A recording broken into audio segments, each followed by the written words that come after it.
Hello everyone, स्वागत है आप सबका महिंद्रास के ऑफिशियल यूट्यूब चैनल पर। मैं चांदी महिंद्रास तहे दिल से आप सबका स्वागत करती हूँ। तो बज चुके हैं रात के कितने 12 बज चुके हैं और हम अपने 10 ब्रेकिंग एमसीक्यूज के साथ रेडी हो चुके हैं। तो जितने भी कैंडिडेट्स हमारे साथ कनेक्टेड है, कहाँ पर आ जाना है, कमेंट बॉक्स में आंसर देना स्टार्ट कर देना है। बिना टाइम वेस्ट करते हुए आगे बढ़ेंगे, लेकिन उससे पहले एक इंपॉर्टेंट इन्फॉर्मेशन। 14 फरवरी को 14 फरवरी को सुबह 6:30 बजे, संडे को 6:30 बजे मिल रही हूँ आईपीपीएस क्लर्क मेंस के लिए इंपॉर्टेंट एमसीक्यूज लेकर। तो बिल्कुल हम सितंबर से लेकर अभी तक के सारे करंट अफेयर्स के एमसीक्यू करेंगे जो इंपॉर्टेंट रहेंगे अपकमिंग मेंस एग्जामिनेशन के लिए। तो बिल्कुल कनेक्ट होना मत भूलिएगा मेरे साथ। कब? 6:30 बजे 14 फरवरी को। तो जल्दी से बात कर लेते हैं और पहला क्वेश्चन है आपकी कंप्यूटर स्क्रीन पर, वो ये है। Recently 48th INCA international congress started in which city. हाल ही में 40वां नंबर का INCA अंतरराष्ट्रीय कांग्रेस की शुरुआत किस शहर में हुई है? तो आपको बताना है कि हाल ही में जो है एक सम्मेलन, एक समिट की शुरुआत की गई है। INCA इंटरनेशनल कांग्रेस जो है, इसकी शुरुआत कहाँ पे की गई है? तो बिल्कुल इसकी शुरुआत कहाँ पर की गई है? कोलकाता में इसकी शुरुआत की गई है। कहाँ पर की गई है? कोलकाता में इसकी शुरुआत की गई है। अब देख लेते हैं कि है क्या। तो आईएनसीए का फुल फॉर्म होता है Indian national cardiographic association. Indian national cardiographic association, इसने जो है अपना एक क्या किया है, सम्मेलन स्टार्ट किया है। ठीक है ना। 3 दिन का जो ये पूरा का पूरा कार्यक्रम है, जो ऑनलाइन और ऑफलाइन दोनों मोड पर रहेगा, मतलब फिजिकल और वर्चुअल मोड पर रहेगा।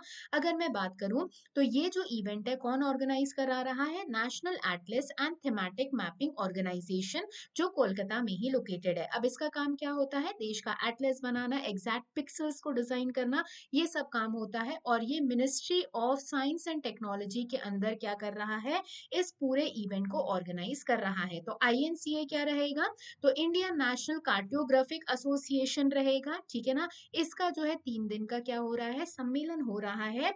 और ये कहाँ पर कंडक्ट हो रहा है? तो कोलकाता में ये कंडक्ट हो रहा है। नेक्स्ट बढ़ रहे हैं अगले क्वेश्चन की तरफ। अगला क्वेश्चन आ रहा है स्क्रीन पर। Dayanand Saraswati ji was born on 12 February 1824 in Tankara, Kathiawar, Gujarat. His original name was. Dayanand Saraswati ji का जन्म 12 जनवरी 1824 को टंकारा, काठियावाड़, गुजरात में हुआ था। उनका मूल नाम क्या था? तो आपको बताना है ओरिजिनल नेम किनका? दयानंद सरस्वती जी का। इंपॉर्टेंट क्यों है? क्योंकि कल की बात करें 12 फरवरी को, तो 1824 में इसी दिन इनका जन्म हुआ था। आपको बताना है दयानंद सरस्वती जी का एक्चुअल नेम क्या था, ओरिजिनल नेम क्या था। ऑप्शन है आदि शंकर, मूल शंकर, भोले शंकर या फिर रुद्र शंकर। तो बिल्कुल इनका जो ओरिजिनल नेम था वो कौन सा था? मूल शंकर था। क्या था? मूल शंकर था। दयानंद सरस्वती जी के बारे में आप स्क्रीन पर देख पा रहे हो कि इनका जन्म जो है टंकारा में हुआ था, गुजरात में, 1824 में। इनके फादर का नाम अंबा शंकर, इनका जो ओरिजिनल नेम था वो क्या था? मूल शंकर था। ठीक है। अगर हम बात करें तो ये जो थे फाउंडर थे किसके? आर्य समाज के। किसके फाउंडर थे? आर्य समाज के। 1875 में स्वामी दयानंद सरस्वती जी ने आर्य समाज जो है उसके फाउंडेशन किया था। तो बिल्कुल ये एक इंपॉर्टेंट रहेगा। इसके अलावा इनका जन्म 12 फरवरी 1824 में हुआ था। ठीक है। मूल शंकर तिवारी जी के नाम से इनका जन्म हुआ था। इनका एक्चुअल नेम था। 30 अक्टूबर 1883 में इनका क्या हुई थी? डेथ हुई थी। अगर हम बात करें तो इनके द्वारा बहुत सारे लिटरेरी वर्क्स लिखे गए हैं, जैसे कि सत्यार्थ प्रकाश भी इनके द्वारा लिखा गया 1875 में। तो हाल ही में प्रकाश जावड़ेकर जी ने, मतलब कल प्रकाश जावड़ेकर जी ने जो है अपना ट्रिब्यूट दिया है स्वामी दयानंद सरस्वती जी को उनकी बर्थ एनिवर्सरी के उपलक्ष्य पर। नेक्स्ट पढ़ रहे हैं अगले क्वेश्चन की तरफ। अगला क्वेश्चन आ रहा है आपकी स्क्रीन पर। Morocco received second batch of 4 million doses of the AstraZeneca vaccines manufactured by the India serum institute. What is the currency of Morocco? Morocco को एस्ट्राजेनेका टीकों की 4 मिलियन खुराक का दूसरा बैच प्राप्त हुआ है, जो भारत के सीरम इंस्टीट्यूट द्वारा निर्मित किया गया है। मोरक्को की मुद्रा क्या है? तो आपको मोरक्को की करेंसी बतानी है। ठीक है। कैपिटल तो क्या है भाई? राबत है कैपिटल तो मोरक्को की। आपको बताना है मोरक्को की करेंसी। ऑप्शन है रियाल, दिनार, दिरहम या फिर पेसो। जल्दी से कमेंट बॉक्स में आंसर कर देना। बिल्कुल मोरक्को की करेंसी क्या है? तो वो क्या है? दिरहम है मोरक्को की क्या करेंसी है। तो आप स्क्रीन पर देख पा रहे हो कि मोरक्को को जो है दूसरा बैच 4 बिलियन डोजेस का एस्ट्राजेनेका वैक्सीन का इंडिया की तरफ से जो है हाल ही में दिया गया है। इसके अलावा जो है लास्ट मंथ इसे 2 मिलियन डोजेस भी दिए गए थे वैक्सीनेशन के। नेक्स्ट पढ़ रहे हैं अगले क्वेश्चन की तरफ। अगला क्वेश्चन आ रहा है स्क्रीन पर। Which edition of the world sustainable development summit 2021 was inaugurated by PM Modi ji? विश्व सतत विकास शिखर सम्मेलन 2021 के किस संस्करण का उद्घाटन पीएम मोदी जी द्वारा किया गया था? तो अगर मैं बात करूं तो वर्ल्ड सस्टेनेबल डेवलपमेंट सम्मेलन जो है वो इंडिया होस्ट कर रहा है। दिल्ली में जो है वर्चुअल माध्यम के थ्रू होस्टिंग की जा रही है। कौन से नंबर का ये जो है सम्मेलन रहा?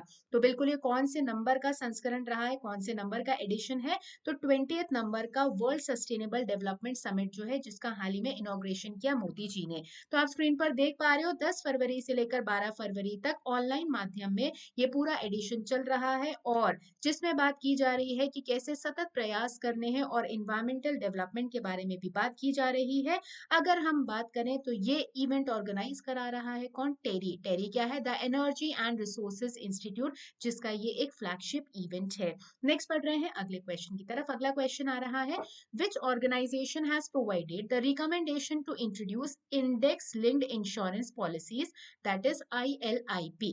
किस संगठन ने इंडेक्स लिंक्ड इंश्योरेंस पॉलिसी शुरू करने की सिफारिश की है? तो जैसे यूलिप है, यूनिट लिंक्ड इंश्योरेंस पॉलिसी होती है, इंश्योरेंस प्लान होता है, वैसे ही अब इंडेक्स लिंक्ड इंश्योरेंस पॉलिसीज रहेंगे। और किसने इसकी शुरुआत करने की बात कही है?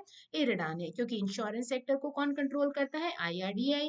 फुल फॉर्म क्या है? Insurance regulatory development authority of India. Insurance regulatory development authority of India.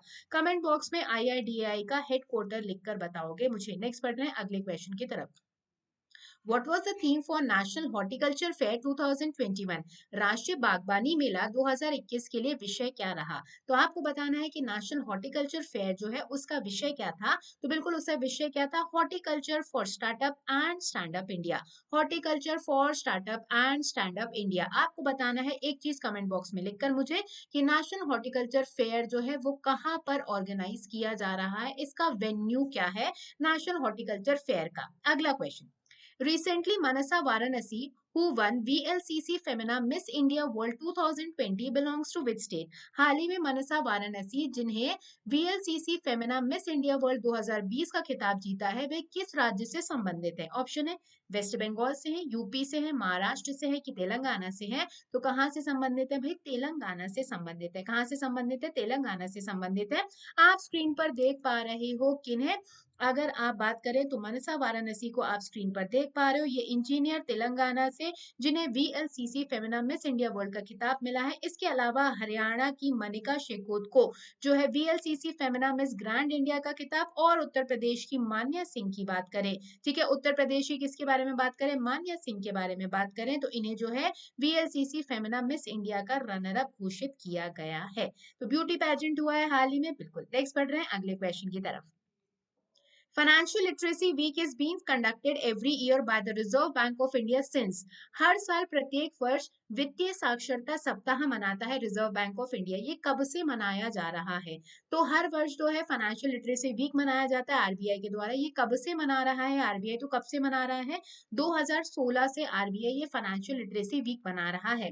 तो आप स्क्रीन पर देख पा रहे हो कि फाइनेंशियल लिटरेसी वीक का शुभारंभ किया आरबीआई ने। रिजर्व बैंक ऑफ इंडिया की बात करें 2016 से आरबीआई ये इवेंट कर रहा है जिसमें लोगों को फाइनेंशियल एजुकेशन के मैसेजेस दिए जाते हैं। नेक्स्ट पढ़ रहे हैं अगला क्वेश्चन है स्क्रीन पर। According to the international energy agency India energy outlook report, India will overtake which of the following to be the world's third largest energy consumer by 2030? अंतरराष्ट्रीय ऊर्जा एजेंसी के भारत एनर्जी आउटलुक 2021 के अनुसार भारत 2030 तक दुनिया के तीसरे सबसे बड़े ऊर्जा उपभोक्ता के रूप में आएगा। ये किस देश से आगे निकल जाएगा? तो किस कंट्री को जो है ये सरपास करेगा, आगे बढ़ेगा और थर्ड लार्जेस्ट एनर्जी कंज्यूमर बन जाएगा 2023 तक 30 तक। तो बहुत तेजी से एनर्जी हम कंज्यूम कर रहे हैं और रिन्यूएबल एनर्जी की बहुत ज्यादा रिक्वायरमेंट है।